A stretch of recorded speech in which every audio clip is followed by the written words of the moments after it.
verso... Vamos ficar de pé? Mandei pedir para você sentar, mas vamos ficar de pé, por favor.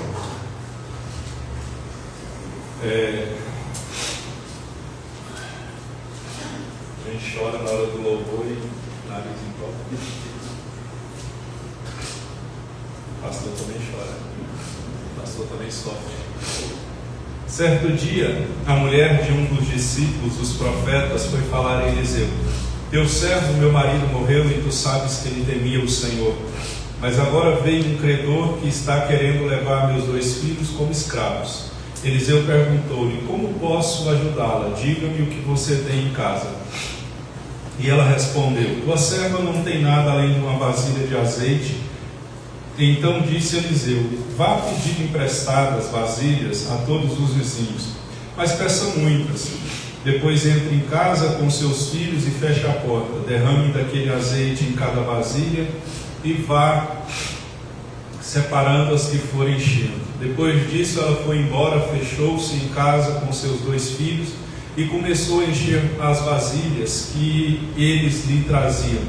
Quando todas as vasilhas estavam cheias, ela disse a um dos filhos: traga-me mais uma. Mas ele respondeu: já acabaram. Então o azeite parou de correr. Ela foi e contou tudo ao homem de Deus, que lhe disse: vá, venda o azeite e pague suas dívidas, e você e seus filhos ainda poderão viver do que sobrar. Amém? Se aceite? Consegue colocar aí o slide? Coloca aí.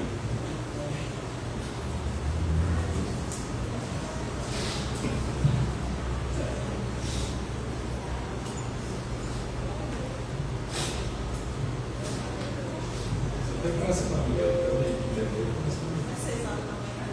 6 horas, 7 horas.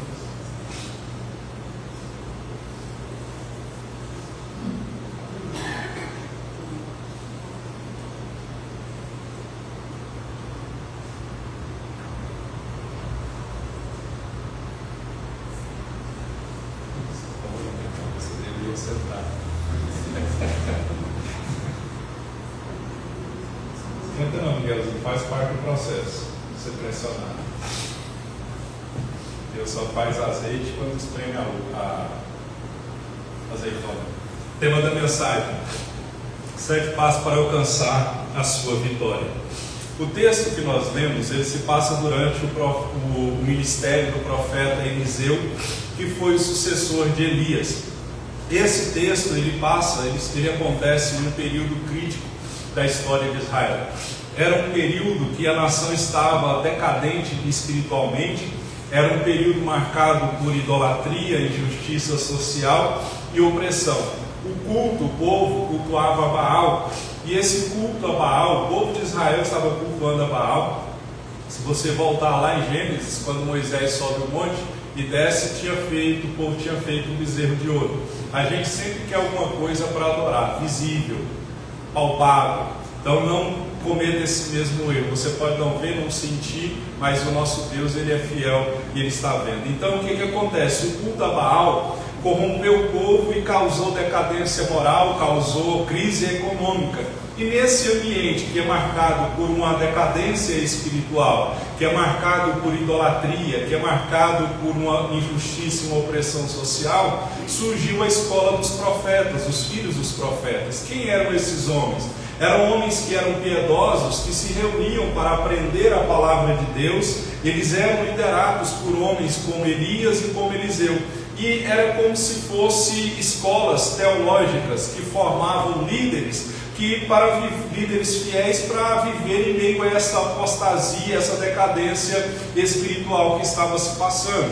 Então, nesse contexto de decadência espiritual, que é marcado por idolatria, surgem os profetas, e nesse contexto surge a escola dos profetas. Nesse contexto surge uma mulher sem nome. A Bíblia não dá nome para essa mulher dessa história, mas apesar dela não ter um nome, a história dela ficou marcada e registrada por gerações e gerações, e hoje nós vamos falar de uma mulher que marcou a sua época. Essa mulher, ela por não ter nome, não diminui a sua importância.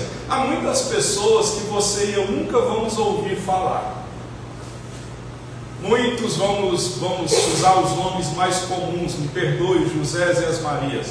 Mas tem muitos Josés e muitas Marias no meio evangélico que você e eu nunca vamos saber o nome, nunca vamos ficar sabendo da história deles. Mas não é porque nós não sabemos a história e nem conhecemos a pessoa que ela não fez uma parte importante no reino do Senhor. Então tem muitas Marias e muitos Josés que você nunca vai saber da história delas, mas pode ter certeza que Deus usou essas pessoas em pequenas coisas. E essa mulher sem nome, ela era esposa de um discípulo dos profetas.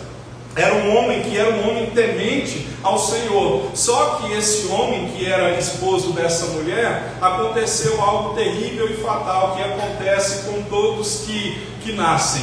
Você já percebeu que a história do homem, eu aprendi lá na ciência, quando eu estudava, acho que é ciência, que diz que o homem nasce, cresce, reproduz e morre. Essa é a história minha e sua. Nós nascemos, crescemos, nos reproduzimos e morremos. E o que aconteceu com esse homem? Esse homem temente a Deus, esposo dessa mulher, ele faleceu. Mas a morte não foi só um problema e só uma dificuldade. A Bíblia diz que esse homem que era temente e piedoso a Deus, que servia ao Senhor, ele faleceu e além de falecer, deixou dívidas. Ele deixou algumas dívidas que ele não pagou, não é? E o que acontece? O que a gente aprende com isso? Homens piedosos que temem ao Senhor também passam por dificuldades financeiras, também passam por crises pessoais. Quem sabe ao terminar do culto, você quer ver a minha conta, você vem aqui, eu vou te mostrar a minha conta. Eu passo por dificuldades financeiras, assim como todos que aqui estão passam também por dificuldades financeiras e por crises pessoais. Então esse homem que temia o Senhor morre, deixa a sua mulher com os seus filhos, e a morte desse provedor não trouxe apenas uma dor emocional para uma mulher que perdeu o seu marido, mas também trouxe uma tragédia que estava por acontecer. Qual tragédia é essa, além da dívida e além da morte desse homem que faleceu? A Bíblia conta, em Êxodo 21:7, a lei permitia que os credores levassem os filhos do devedor como escravos, até que a dívida fosse paga. Então agora analise tudo que essa mulher está passando. Ela é uma mulher viúva, com filhos, vive no meio de uma sociedade decadente, marcada por idolatria, uma injustiça social, uma opressão muito grande. Essa era a situação dessa mulher. Era uma mulher uma viúva que não tinha recursos e que com seus filhos ameaçados de escravidão. Então a situação dessa mulher era tão desesperadora, ela estava sem marido e ela estava também sem recursos e sem esperança. Essa era a dificuldade dessa mulher. Mas quando a gente olha para essa mulher, o que ela fez uma escolha certa. Diante de tudo isso que eu acabei de dizer para você como introdução, essa mulher fez uma escolha certa. Ela correu até o homem de Deus. Quando tudo parecia estar perdido, ela não se desespera, ela busca a direção divina. Então aplique isso na sua vida. Se a sua vida está cercada de problemas, a tal ponto que você não sabe o que fazer, faça como essa mulher, procure a ajuda do Senhor. Salmo 46, um verso que eu sempre oro, eu oro dizendo, Salmo 46, o Senhor é socorro bem presente no dia da angústia. Foi isso que essa mulher fez. Ela buscou o socorro presente no dia da angústia dela, que era através do profeta Eliseu. Então este é um retrato que nós muitas vezes vivemos. Muitas vezes nós perdemos algo importante, alguns perdem saúde, emprego, estabilidade familiar, porque uma coisa que abala o ser humano é a estabilidade familiar quando a vida financeira é atacada. A vida financeira, ela tem o poder de destruir casamento, de destruir relacionamentos, porque quando nós estamos sem dinheiro, nós ficamos mais preocupados ainda, porque as contas não param de chegar. É ou não é verdade? Agora você imagine eu não tenho salário. Eu vivo, vocês sabem que eu vivo de dízimo e de ofertas, não é? Então se diminui a quantidade de pessoas, obviamente vai diminuir a quantidade de ofertas, mas eu aprendi com o passar do tempo que pode ter poucas pessoas. Hoje nós temos poucas pessoas, mas o meu socorro não vem de vocês. O meu socorro vem do Senhor que criou o céu e a terra. Pode diminuir aqui, mas lá no céu tem muito ainda, não acaba, não cessa. Então nós temos que aprender a viver confiando, não na provisão, mas no provedor. Porque a provisão pode acabar, pode diminuir, mas o provedor, que é o Jeová Jireh, o dono do ouro e da prata, não acaba. Então o que acontece? Essa mulher estava cercada de credores, e muitas vezes os nossos credores são a ansiedade, a dívida, a doença, a preocupação, são os nossos credores. Então esse texto, ele nos ensina que quanto maior a necessidade, maior vai ser o milagre. Quanto maior for a sua necessidade, maior vai ser o seu milagre. Porque o milagre aqui nessa história, nós sabemos que a multiplicação do azeite, mas para multiplicar o azeite, essa mulher teve que ter algumas atitudes. Esse milagre ocorreu de forma simples. Qual foi a forma simples? Um pouco de azeite, vasilhas vazias e uma fé obediente. Então, quando você olha para a palavra do Senhor, a provisão de Deus, ela não vem de algo espetacular. Ela veio do pouco que essa mulher já tinha. Nós vamos falar mais adiante sobre isso. Então, Deus não começa com o que falta, Ele começa com o que você tem. O milagre não vai ser iniciado com o que está faltando, não. Deus vai usar o que você tem. Amém? E é sobre isso que essa passagem diz. Nós vamos ver alguns passos, no total de 7, se assim der tempo, 7 passos espirituais que levaram essa mulher a experimentar a vitória sobre a sua vida.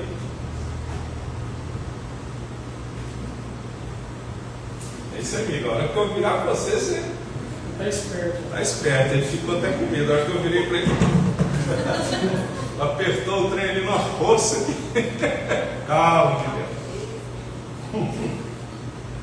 Primeira coisa, para você experimentar, alcançar a sua vitória, reconheça a sua situação e clame a Deus. O texto diz, verso 1, 2 Reis 4:1: E uma mulher das mulheres dos filhos dos profetas clamou a Eliseu, dizendo: Meu marido teu servo morreu, e tu sabes que o teu servo temia o Senhor, e veio o credor para levar os meus 2 filhos para serem servos. O primeiro passo para você viver o milagre na sua vida é reconhecer a realidade da sua vida que você está passando, é reconhecer a sua condição que você está passando. Essa mulher, ela não disfarçou a sua dor, ela não tenta resolver o problema sozinha, ela não busca atalhos, ela reconhece a gravidade do problema e ela foi até o profeta Eliseu, um homem de Deus, pedindo ajuda. Isso demonstra fé e humildade. Então entenda o seguinte: para você viver o milagre, você tem que reconhecer a sua condição.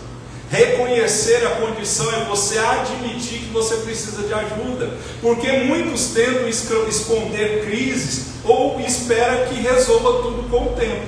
Eu já passei por crises aqui nesse púlpito aqui, aqui dentro, que você nunca ficou sabendo. Por quê? Eu tentei ser o super-homem, eu tentei ser o super-pastor, eu tentei ser o super-crente, mas chegou um momento que como que eu uso uma frase? Eu caí, não, eu baqueei, enfim, você entendeu o contexto. Então, muitos de nós tentamos esconder as nossas crises, ou não escondem, mas às vezes espera que o tempo resolva tudo. Mas tem coisas que não vai ser resolvido com o tempo, e tem coisas que não vai ser resolvido escondendo o problema. Problema se resolve quando você o enfrenta. Problema se resolve quando você o confronta. Entenda isso. Medos são vencidos quando você não se deixa vencer pelo medo, mas você enfrenta o medo mesmo com medo.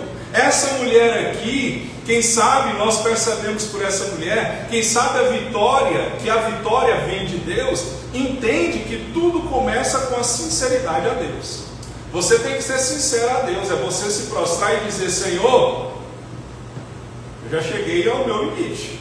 Olha o que essa mulher diz: ela não apenas reconheceu a necessidade, mas ela clamou. Se você prestar atenção ali, e a mulher dos filhos dos profetas de Eliseu clamou a Eliseu dizendo.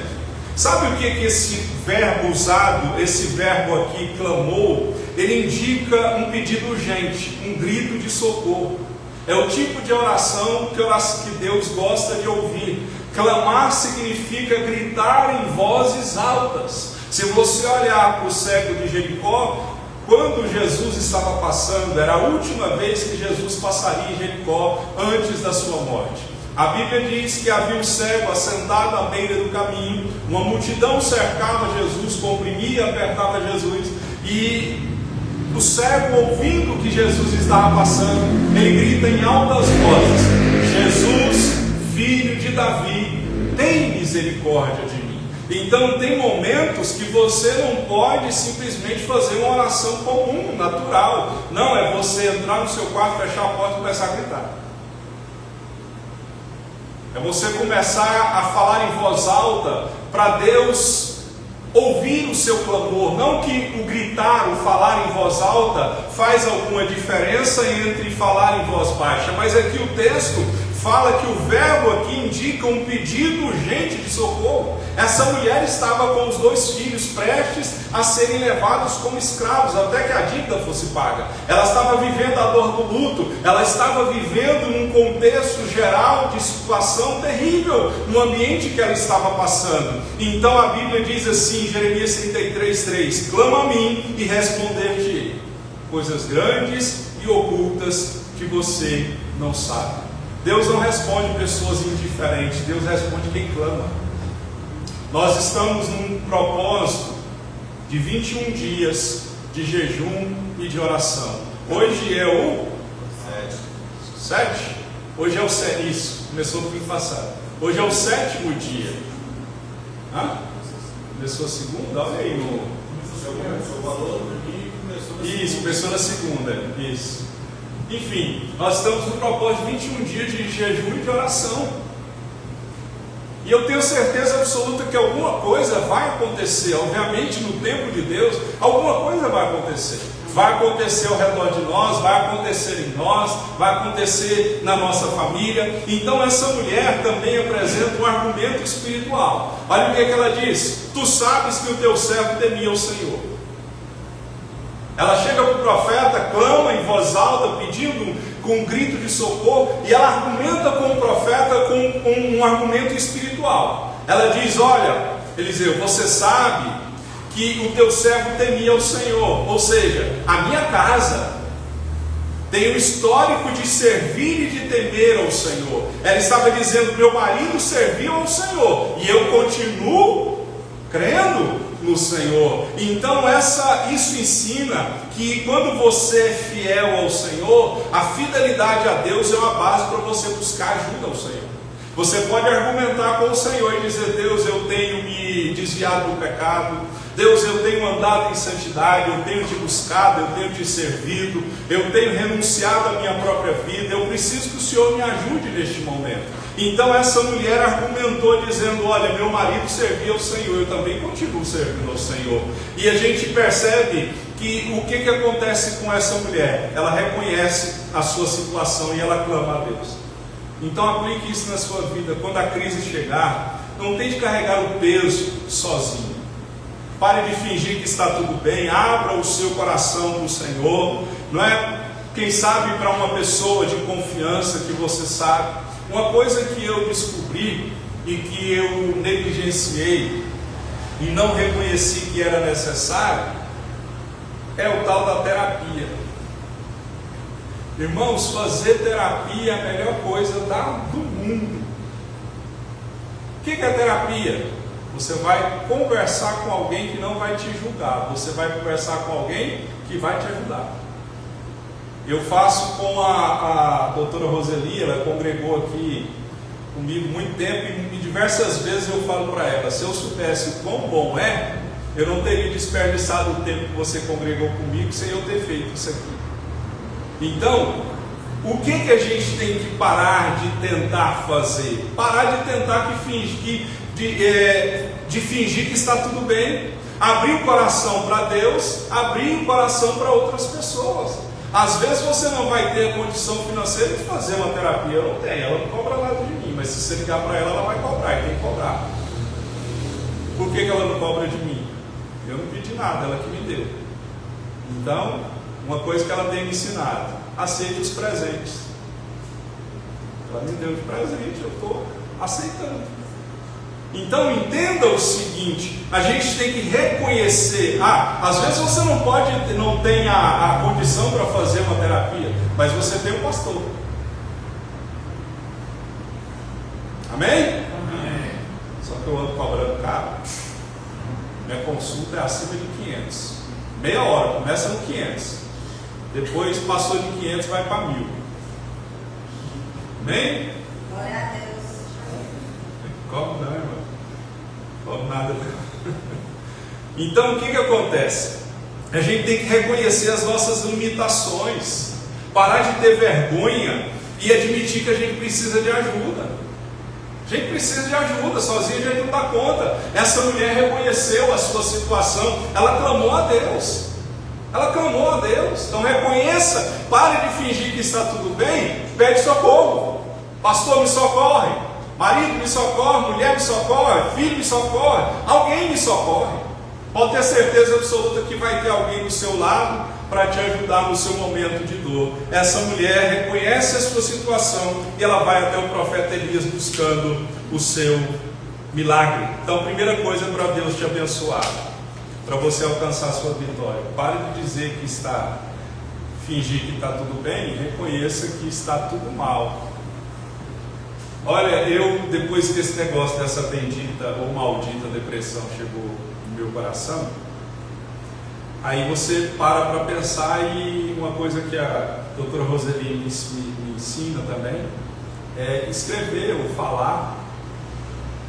De vez em quando eu escrevo algumas coisas, sabe? Porque a Bíblia diz, isso é bíblico: tem dias bons e tem dias ruins, não é? Nos dias que eu estou mais ruim, eu pego, sento de frente ao meu computador, coloco um foninho e começo a escrever aquilo que está dentro do meu coração. E uma das coisas que eu escrevi é que muitas vezes a nossa dor ela é disfarçada. Não é vergonha. Vergonha é ficar sofrendo sozinho. Vergonha é ficar à beira do suicídio. Vergonha é ficar à beira da morte. Sendo que tem pessoas que clamam, o profeta dá uma instrução para ela. Só que quando a viúva procura o profeta, a primeira pergunta que o profeta Eliseu faz a essa mulher é uma pergunta meio intrigante. Qual é a pergunta? Que te hei de fazer? Por que o profeta faz essa pergunta? Porque ele sabe que não era ele que faria o milagre, era Deus. O poder para mudar a situação não está em pessoas, está no Senhor. Então o profeta reconhece que ele não tem a resposta. Como eu digo várias vezes, tem gente que fica bravo comigo. Eu não tenho resposta para tudo. Esses dias para trás, antes de eu viajar, o irmão que mora lá, um irmão querido, amado, que mora em Belo Horizonte, ele: pastor, preciso de uma resposta, negócio de emprego, mudar de emprego. E eu falei: vou orar. A hora que eu fui na viagem, eu fiz a primeira parada lá na Bahia. Ele manda mensagem: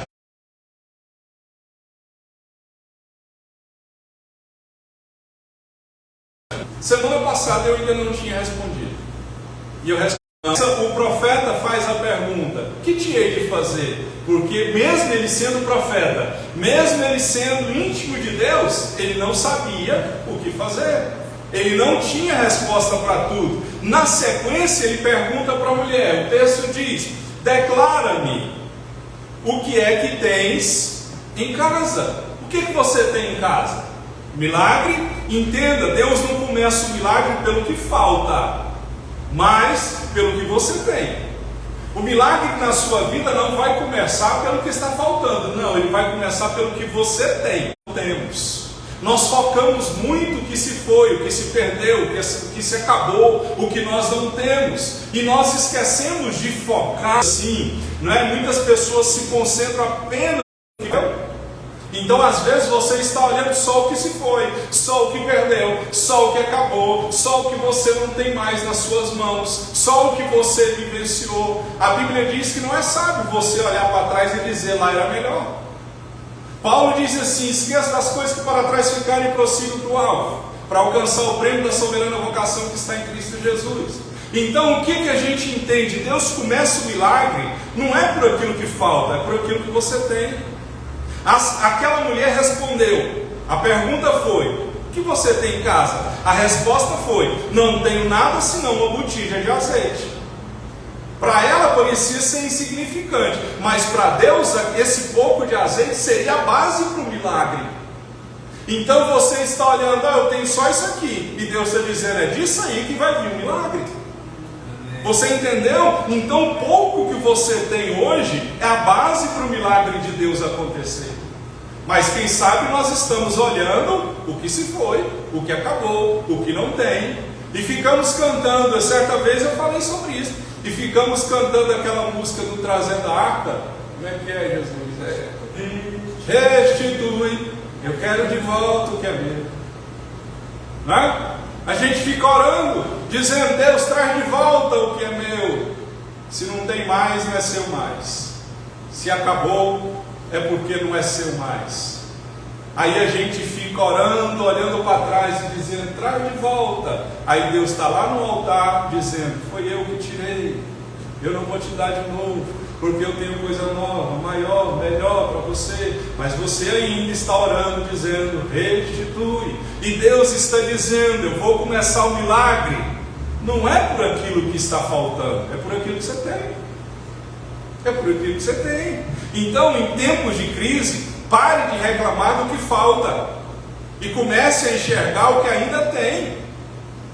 Você não pode ter tudo que você deseja hoje, mas você tem algo que pode mudar a sua história. Você tem algo que pode mudar a história. Uma habilidade, uma oportunidade, um relacionamento, um recurso pequeno. Quando isso é consagrado e entregue nas mãos do Senhor, o pouco vira muito, o pequeno vira grande. Então a gente entende, olha Pedro, o milagre aconteceu com Pedro depois da pesca maravilhosa, porque ele entrega o seu barco para Jesus pregar. Aí ele viu as redes encherem. Então entenda o seguinte: a botija que a mulher tinha era suficiente para Deus operar o milagre. Então passe a valorizar o que você tem. O que você tem é importante.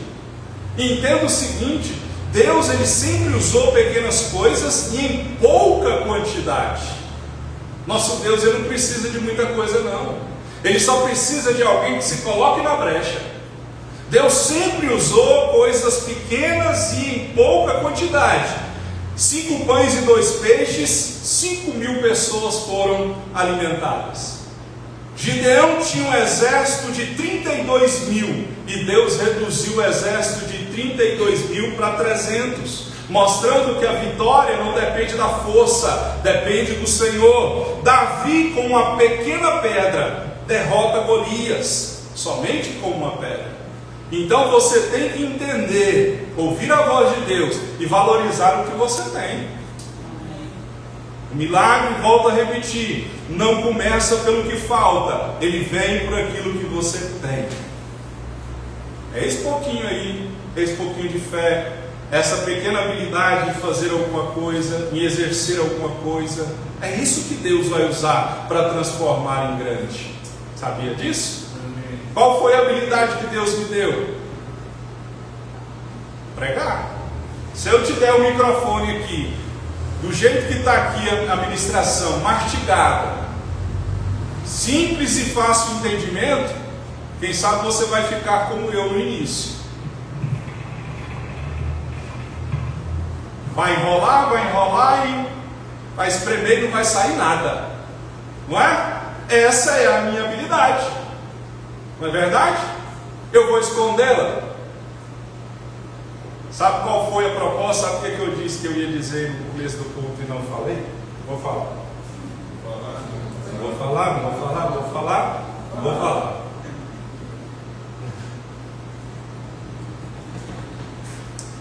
Eu recebi uma proposta, sabe qual foi? Pastor, fecha a igreja.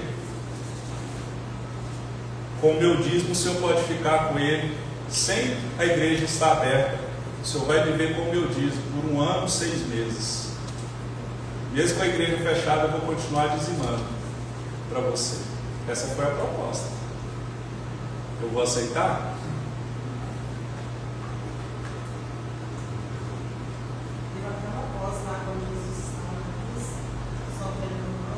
Mas esse conselho foi dado porque aconteceu a situação comigo.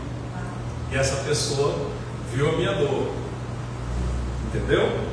Então, a habilidade, o pouco que eu tenho, eu vou explorando para se tornar muito.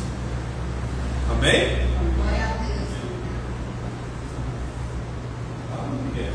Tá nervoso? Terceira coisa. Dê passos de fé mesmo sem entender tudo. Verso 3: então disse: vai e pede para ti vasos emprestados a todos os teus vizinhos, vasos vazios, não poucos. Lembra da situação da mulher, sem dinheiro, devendo, os filhos sendo com ameaça de serem levados escravos até a dívida ser paga, sem esperança, sem marido, sem dinheiro. A orientação do profeta foi meio sem lógica. Por que meio sem lógica? Não tinha lógica. Como que essa mulher vai pedir vasilhas? Vazias, se ela não tem nada para colocar dentro das vasilhas? Analisou a situação? Mas o milagre, ele é ativado pela obediência, não pela lógica humana. Todos os milagres que aconteceram na Bíblia foram fora de lógica.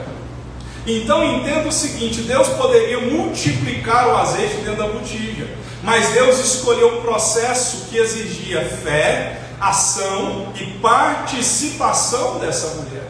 Ela deveria sair, pegar vasilhas emprestadas, e cada vasilha que ela pedisse emprestada era um ato de confiança no sobrenatural que Deus iria fazer.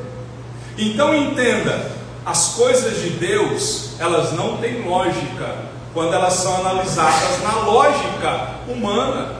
Então é por isso que tem muita gente que fica louco da cabeça, porque Deus manda fazer uma coisa e aquilo que Deus manda fazer contradiz tudo o que você esperava e está vivendo. É assim que funciona. Vou usar um exemplo. Lá no princípio da fé, eu desempregado, Deus manda eu parar de trabalhar. E lá em Gênesis, após Adão e Eva serem expulsos do jardim, Deus disse: do seu suor você vai viver. Aí Paulo mais lá na frente diz assim: se o homem não trabalhar, ele não come. Aí Deus vem e fala para mim assim: você não vai trabalhar mais para o homem. Não é que eu vou ficar vagabundando, mas você vai trabalhar para mim agora. Só que contradiz a lógica humana. Então entenda o seguinte: a fé verdadeira, ela não é passiva, ela é prática. Deus escolheu um método. Qual foi o método? Tinha que ter ação, tinha que ter fé, tinha que ter participação da mulher. Paulo disse assim que nós somos cooperadores de Deus. Vá lá para João capítulo 11, Lázaro morto, Jesus chega, o que ele manda dizer? Manda fazer: tirem a pedra. Então tem coisas que são naturais, você que tem que fazer. Então a verdadeira fé, ela não é passiva, ela é prática. Muitos dizem crer em Deus, mas ficam parados esperando algo acontecer. Sinto te informar, não vai acontecer nada, porque fé envolve ação. Fé não é passiva, é prática, é atitude. Os que esperam no Senhor renovam força, caminham, correm. Atitude. Então essa mulher deu um resultado de fé sem ter resultado algum, porque ela acreditava na palavra que foi liberada para ela, porque ela não espera o azeite aumentar para sair pedindo vasilha, porque ela poderia muito bem, se fosse eu e você, seríamos assim: Deus, se é o Senhor mesmo que está falando comigo, faz esse azeite começar a multiplicar aqui, aí quando estiver enchendo eu vou lá e pego mais. A nossa fé tem que parar de ficar pedindo sinais. Fé que pede muito sinal não é fé, é incredulidade, é dúvida, é medo. A fé é firme fundamento. Eu tenho certeza. Deus falou comigo? Eu não preciso de muito sinal. Deus falou, vai? Estou indo, Deus. O que vai acontecer? Não sei. Meu antigo pastor conta uma história que Deus falou com ele. Eu me lembrei agora. Vai para a rodoviária, faz a mala, vai para a rodoviária. Para onde, Deus? Faz a mala e vai para a rodoviária. Ele assim fez a mala e foi para a rodoviária. Chega lá, e agora, Deus? Para onde eu vou? Não lembro qual situação foi, mas ele pegou o ônibus e foi para uma determinada cidade. Bom, Deus, cheguei na cidade. E agora, o que eu vou fazer? Ah, não. Deus diz para ele, quando você chegar na cidade, você vai encontrar e procurar o pastor João. É um nome fictício, que eu não lembro o nome. Para o pastor João. Chegou na cidade, a primeira pessoa que meu pastor, encontra, quem era? A filha do pastor João. Fé é prática, é atitude. Pare de ficar com essa fé incrédula, essa fé que fica pedindo sinais demais. Dê passos de fé mesmo sem entender. Quando Deus dá uma direção, obedeça mesmo que não tenha sentido. Pedro, na pesca maravilhosa, pesca a noite inteira. Jesus aparece e diz assim, vai lá de novo. Senhor, pesquei a noite inteira, nem uma piadinha, nem um lambari. Eu pesquei, mas sob a sua palavra eu vou voltar.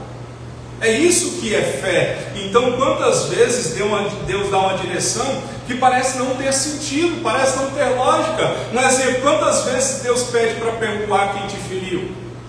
Quantas vezes Deus manda você ajudar alguém quando é você que precisa de ajuda? Não é? Certa vez eu fui e fiquei sabendo de uma situação. Uma pessoa precisava de comida, uma cesta básica, uma compra. E eu estava assim, sabe aquele dia que nem o cartão de crédito você pode comprar mais? Eu estava desse jeito. Aí eu peguei e falei assim, não, mas eu vou ajudar essa pessoa. Fui lá no supermercado, fiz uma compra. E as compras que eu faço quando eu faço, não é cesta básica não. Compro arroz, compro feijão, compro carne, compro suco, compro refrigerante, compro iogurte, compro bolacha. Para com esse negócio de só uma cestinha básica. Compra a carne, um franguinho. Fica a dica, ajuda também. Amém? Amém. Então, quando alguém, a lógica divina é diferente da lógica humana. Milagres, Josué marchou, não é? Ali ele não gritou. Ele ficou em silêncio. Então, dê passos de fé, mesmo sem entender tudo. Amém? Dê passos de fé mesmo sem entender tudo, porque o milagre ele acontece pela obediência, não é pela lógica. Obedece, e no caminho Deus vai te dando a direção. No caminho Deus vai abrindo as portas, no caminho Deus vai suprindo as necessidades.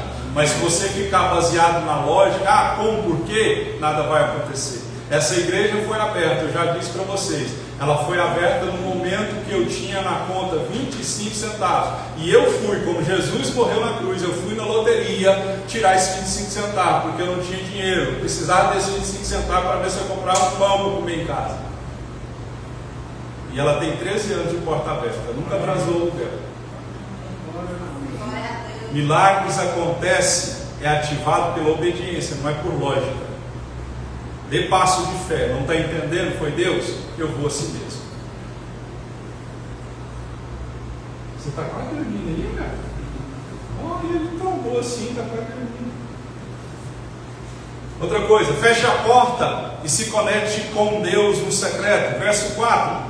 Então, entra e fecha a porta sobre ti e sobre teus filhos, e deita do teu azeite em todas aquelas vasilhas, e põe a parte a que estiver cheia. O quarto passo para alcançar a vitória dessa mulher está no segredo da intimidade. O profeta instrui essa mulher a entrar em casa, fechar a porta, junto com os seus filhos, começar a encher a vasilha com o quê? Com o que ela tinha. Lembre-se que o milagre não começa com o que você não tem, ele começa com o que você tem. Aquela mulher pega o pouco que ela tinha e começa a derramar sobre as vasilhas. Mas qual foi o segredo aí? A mulher entra na sua casa, fecha a porta e junto com seus filhos começa a encher as vasilhas. Entenda algo. Há milagres que Deus só realiza em ambientes reservados, longe da incredulidade e da curiosidade alheia. Marcos 5,40 conta a história de Jairo, um homem que estava com a sua filha doente.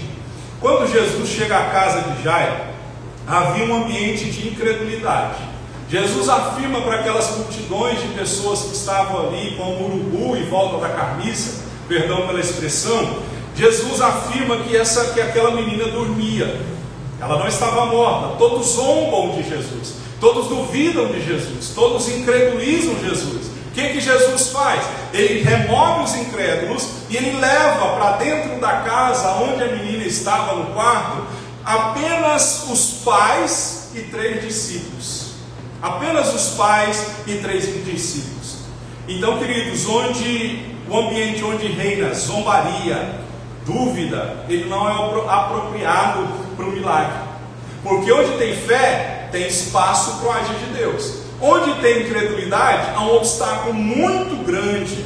Então, antes de Jesus fazer o milagre, na história de Jairo, Jesus criou um espaço de fé e de esperança antes de realizar o milagre e ressuscitar a menina. Aplique isso na sua vida agora. Afaste-se da incredulidade para viver milagres. Afaste-se das vozes que alimentam dúvida, medo e incredulidade na sua mente.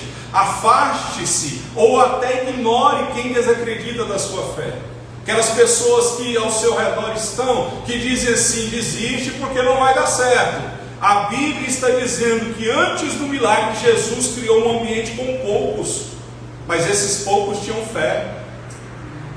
A grande questão aqui é: para quem nós estamos abrindo a nossa vida?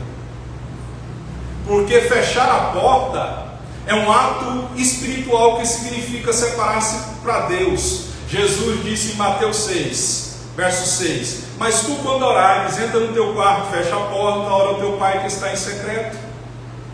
Queridos, há bênçãos que só se manifestam no silêncio da intimidade com Deus. Nós temos que parar de expor todos os nossos planos, todas as nossas lutas. Tem gente que conta a vida na mídia social para as pessoas. Nós temos que entender que algumas batalhas são vencidas entre você e Deus. É no secreto, é na comunhão. Não é você abrir e expor a sua vida para todos. No ambiente da igreja, tem problemas da igreja que a igreja toda sabe. De uma pessoa, não conta para todo mundo não. Fica em silêncio. Porque tem gente que é fofoqueiro. Tem gente que não tem papo na língua. Tem gente que não sabe guardar segredo. Eu sei de coisas aqui de pessoas que você não sabe. Quando alguém me pergunta: como que está a vida do fulano? O que aconteceu? O que está passando? Eu falei esses dias em casa. Eu falei assim: olha, eu sei, mas você não vai saber pela minha boca. Você pode saber pela boca dos outros, mas pela minha boca você não vai saber. Porque uma coisa que eu guardo é o segredo de confissão. Se você falar alguma coisa para mim e disser assim: não conte para ninguém, eu não vou contar para ninguém. Porque Deus só conta segredo para quem sabe guardar segredo. Se você não sabe guardar segredo seu ou das pessoas ao seu redor, Deus não vai te mostrar coisas grandes e ocultas que você não sabe, porque não sabe guardar segredo, é fofoqueiro. Eu sempre conto a história: 3 jovens subiram ao monte, e um diz para o outro assim: vamos contar o nosso pecado. Um diz: meu pecado é que eu vou para a igreja só para ver as menininhas. O meu pecado é que eu minto demais. E o terceiro diz: o meu pecado é a fofoca. Vou descer do monte e vou contar o pecado de vocês dois para todo mundo. Guarde seu segredo. Feche a porta, se conecte com Deus. Afaste-se de pessoas incrédulas. Afaste-se de pessoas que não acreditam no seu projeto de vida, no seu sonho. Guarde para você. Olha, José conta o sonho para os irmãos dele: buraco, traição, humilhação. Obviamente que na história de José fazia parte de um plano soberano e eterno do Senhor. Mas isso mostra que a gente tem que ficar em silêncio. Tem uma história que o rei Salomão mostra todo o seu reino. Todo o seu reino. Sabe para quem que ele estava mostrando suas riquezas, suas fraquezas, suas forças? Se eu não me engano, era para o povo da Babilônia. Não é, Dança? Não, você falou só a cabeça. Era para os babilônios que futuramente iriam invadir e iam pegar tudo que era deles. Cuidado quem você coloca dentro da sua casa. Cuidado para quem você abre a sua vida. Feche a porta, se conecte com Deus no secreto. A mulher obedecendo ao profeta, o profeta diz: então fecha a porta sobre ti e sobre teus filhos, e deita do teu azeite em todas aquelas vasilhas, e põe a parte a que estiver cheia. Quem sabe se ela chamasse os vizinhos que ela pediu vasilha emprestada, aquela vizinha que gosta da vasilha, ia dizer assim: vai sujar minha vasilha de azeite? Você ficou doida? E a gente é levado muitas vezes por aquilo que os outros pensam ou falam de nós. Feche a sua vida. Me lembro de outro. Sabe por que o barco ia afundar com Jonas lá dentro? Porque o capitão do navio deixou Jonas entrar. Se o capitão do navio tivesse especulado mais a vida de Jonas, perguntado: você vem de onde? Quem é o seu Deus? O que você está fazendo aqui?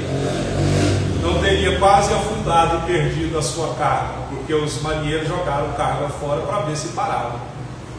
Então, às vezes, sua vida, minha vida, está uma bagunça, porque a gente deixou entrar o Jonas. A gente não fechou a porta. Fecha aqui, ó. Fecha esse aqui, ó. Fecha aqui, ó. Conta só para quem sabe guardar segredo.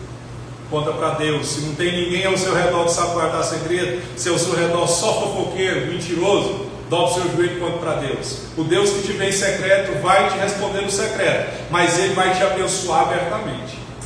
Amém? Está me entendendo? Amém. Amém. Louvado seja o Senhor. Segunda coisa, outra coisa.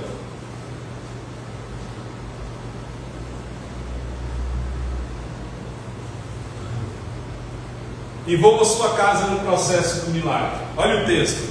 Partiu, pois, dele e fechou a porta sobre si. Novamente. Aqui ela obedece, lá ela ouve a instrução.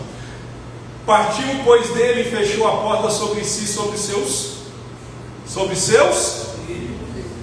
E eles lhe traziam as vasilhas e ela as enchia. O que está acontecendo aqui? A mulher não realiza o milagre sozinha, seus filhos participaram do processo. Enquanto ela derramava azeite, eles levavam as... Mexe não, amiga. As vasilhas. Deixa eu ir. Enquanto ela derramava o azeite, eles traziam as vasilhas. Entenda o seguinte: a fé não é para ser vivida isoladamente, mas é para ser compartilhada. Pastor, você acabou de dizer que eu tenho que fechar minha vida. Mas olha o contexto aqui. Envolva quem? No processo do milagre? Sua casa, os mais chegados, os mais íntimos, aqueles que você confia, porque a fé não deve ser isolada, vivida isoladamente, ela tem que ser compartilhada no ambiente familiar. Porque quando a gente enfrenta crise, a nossa reação marca a vida daqueles que nos rodeiam. Então, para os filhos dessa mulher viúva, esse momento se tornou uma aula prática sobre a fé. Aplique agora na sua vida. Não exclua a sua família das experiências com Deus. Marido, ore com a sua mulher. Ore com seus filhos. Envolva toda a sua casa. Eu sei que é difícil orar junto, principalmente casal. Vê se a minha esposa está vendo aí.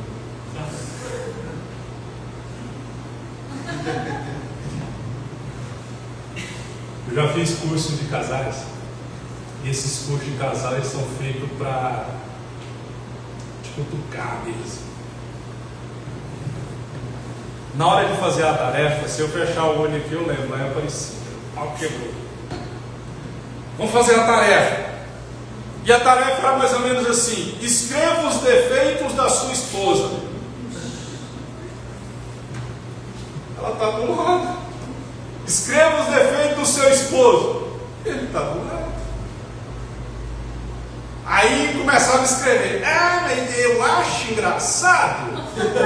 Já ouviu essa frase? O que eu acho engraçado. Aí, meu amigo, a tarefa deixa de ser feita. Mas, voltando aqui, envolva a sua casa no processo do milagre. Por que tem que orar junto, no mesmo rumo, no mesmo propósito? A Bíblia diz assim: como andarão dois juntos se não tiver acordo? Como andarão dois juntos se não tem acordo? Aí o que acontece? O marido ora para uma coisa, para um rumo, e a mulher ora para o outro rumo. É igual, não cometa esse erro, você que é casado. Você vai levar a bronca. Acaba o culto. Tem a filha de oração, né? Aí vem, a esposa está na frente da fila e o esposo está atrás.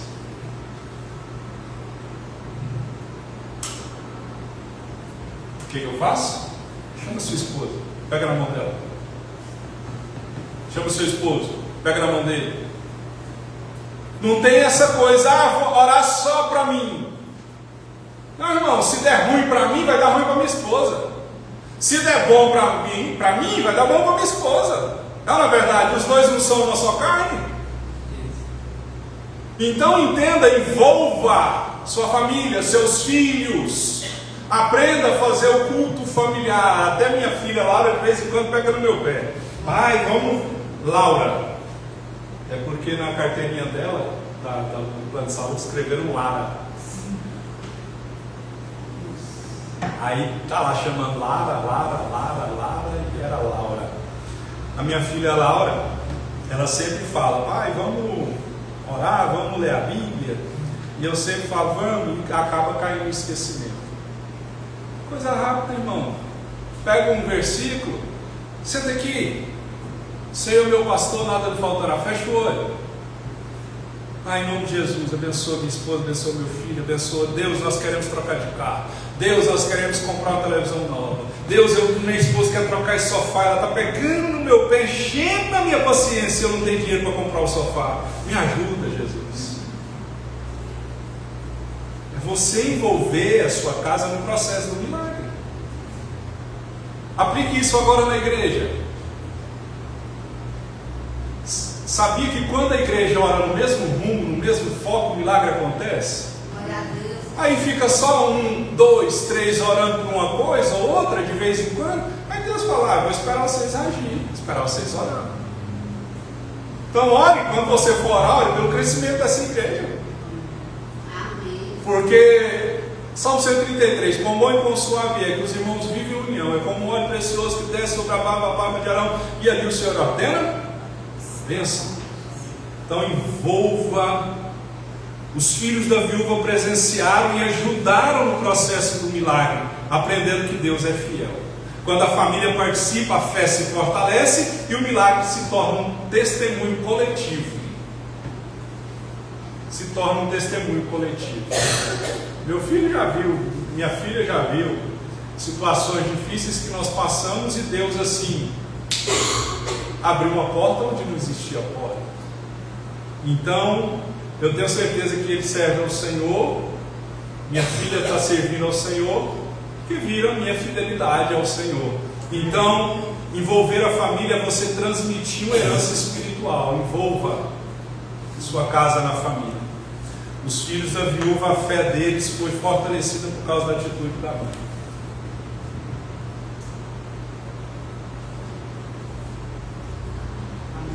Lê lá e fala para mim. Não. Prepare-se para receber em abundância. Amém. Era isso que eu queria ouvir. Amém?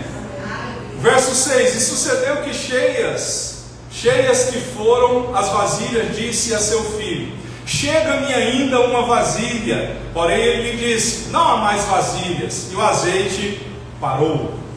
O milagre do azeite ele foi contínuo. Só que houve um porém. Enquanto tinha vasilha, tinha milagre. Por isso que o profeta diz: vá buscar vasilha, mas busque muito, busque muitas. Quando não tinha mais espaço, o azeite cessou. O que você entende com isso? Deus derrama a bênção na medida da nossa preparação e da nossa expectativa. Deus não limita o milagre, só somos nós que limitamos o milagre quando nós não estamos preparados para receber. Amém. Então, a abundância de Deus, ela é ilimitada, mas você vai experimentar conforme o espaço que você der para Deus agir. Se você der pouco espaço para Deus agir, Deus vai te dar pouco. Mas se você der toda a sua vida, toda a sua casa, tudo que você é e tem, enquanto tiver vasilha vazia, vai haver um milagre. Só que muitas vezes nós pedimos para Deus grandes coisas, mas nós não criamos uma estrutura sólida e firme para receber aquilo que o Senhor tem nos dito.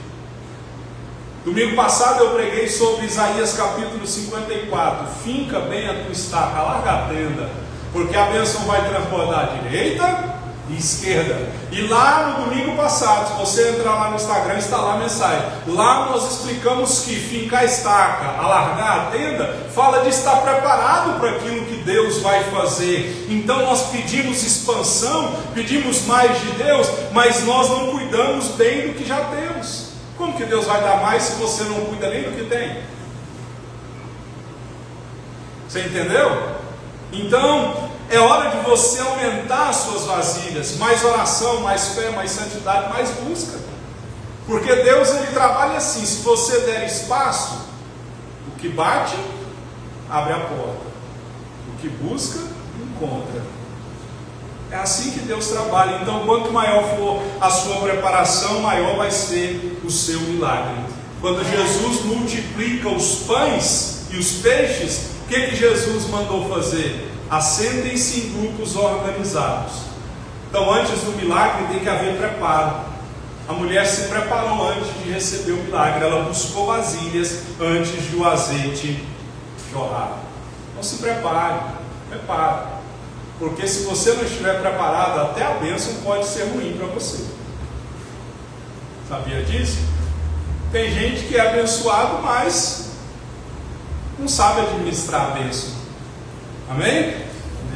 Deus está pronto para derramar, mas quem define o tamanho do recipiente é você. Então esteja preparado para receber a abundância, mais de Deus. Tem uma palavra que diz que o profeta Ezequiel disse que ele teve um sonho, uma visão, e ele viu um rio, e ele entra nesse rio, e a água vai dando no tornozelo, no joelho, até cobrir ele. Então é assim: se você quer ficar só no rasinho, o problema é seu. Eu quero crescer mais e mais e mais e mais. Por isso que o nome dessa igreja é Crescer em Cristo.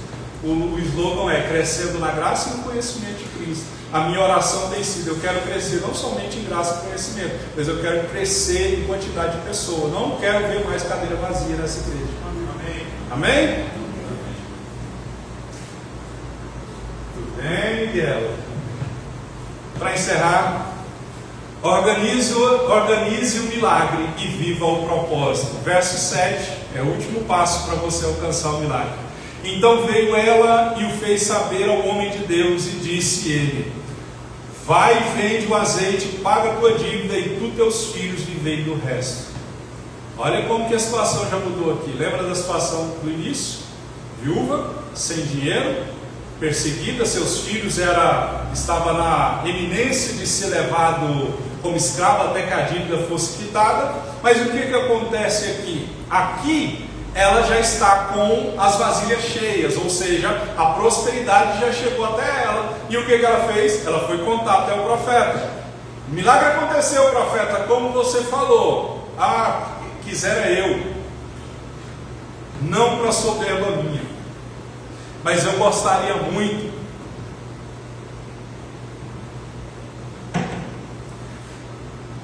que aqueles tantos que aqui já passaram me mandasse apenas uma mensagem: ou viesse aqui segurar na minha mão, me dar um abraço e dizer assim: aquele dia que Deus te usou, aquilo que Deus te usou, aconteceu.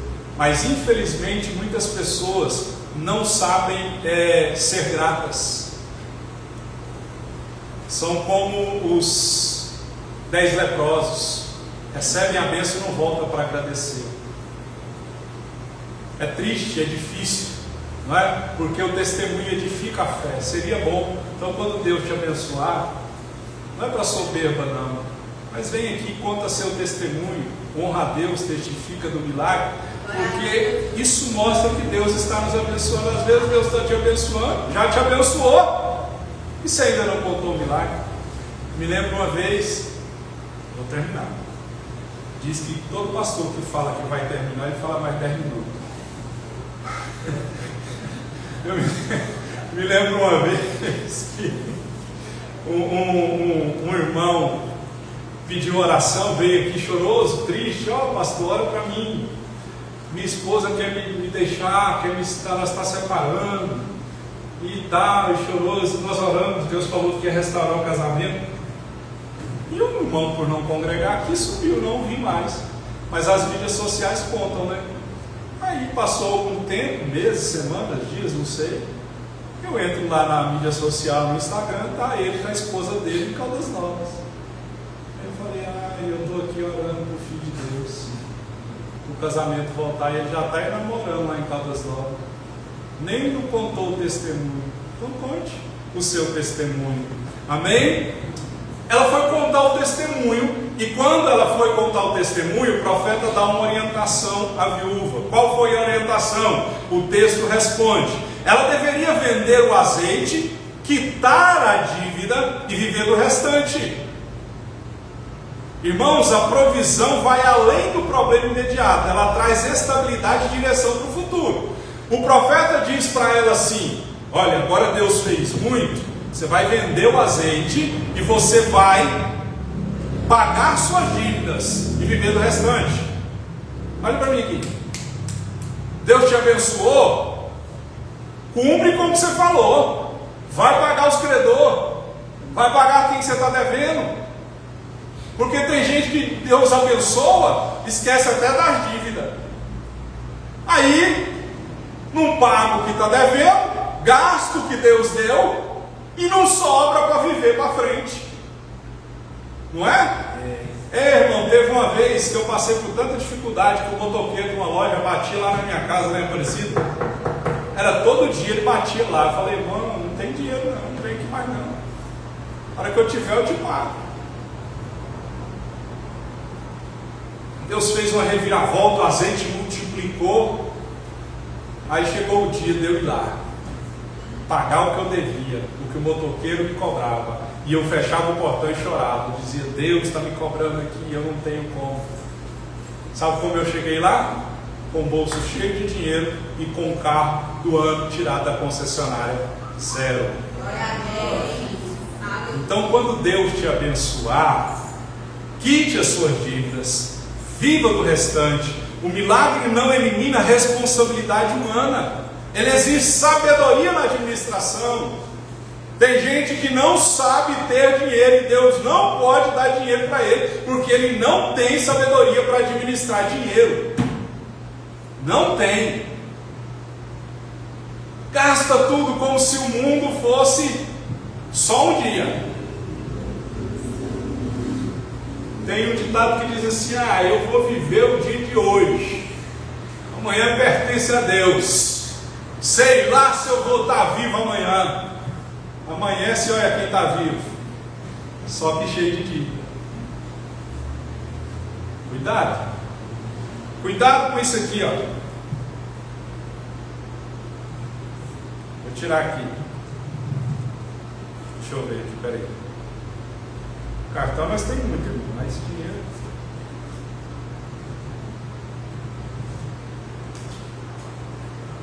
Cuidado com isso aqui, ó. Todos esses três aqui são cartão de crédito. Todos esses três são cartão de crédito. Limites altos. Pastor, você está querendo me humilhar? Não, estou te ensinando administração financeira. Não é porque você tem um limite alto de cartão de crédito que você pode gastar. Porque é crédito, não é seu. É dinheiro emprestado. Você concorda comigo? Aí o que acontece? Estou com fome, vou com vontade de comer um chocolate. Vou lá comprar um chocolate. Saí do culto aqui, eu vou comer um sanduíche. Ele falou glória porque quando eu saio eu chamo ele. É de Deus, né? Olha lá. Aí quando ele casou eu pensei assim, vai diminuir a dívida, né? Aumentou mais um.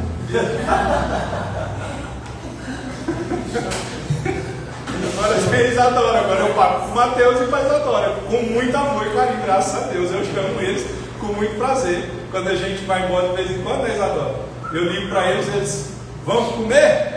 Aí o Mateus, peraí, eu vou perguntar se eu quero. Como você fala? Ele fala assim, vou ver com a minha mulher se eu quero. Peraí, pai, ele pergunta para Isadora, creio eu. A Isadora dá a permissão e a gente vai comer. Aí se ela deixar, ele vai. Porque é assim, irmão, quando a gente casa, a gente não manda em si mesmo, não. Quem manda é a mulher. Tem um ditado que diz assim, eu vi esses dias atrás.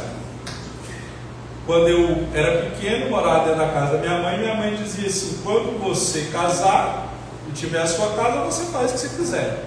Agora que eu casei e tem casa, minha mulher fala assim, você não está na casa da sua mãe? É assim.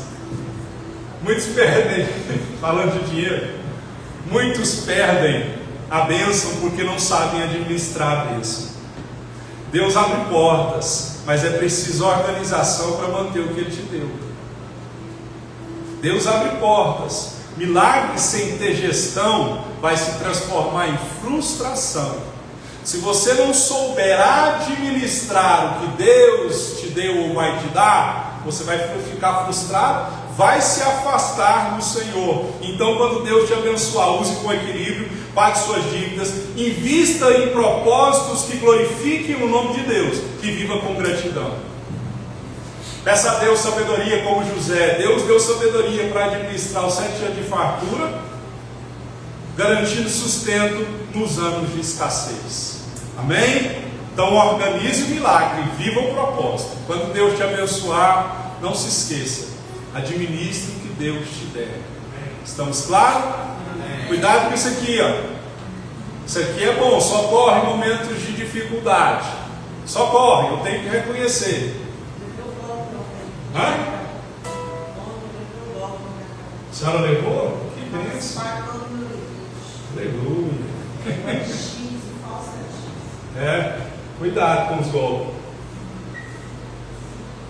Então cuidado com o cartão de crédito. Cuidado como você administra seu dinheiro. Amém?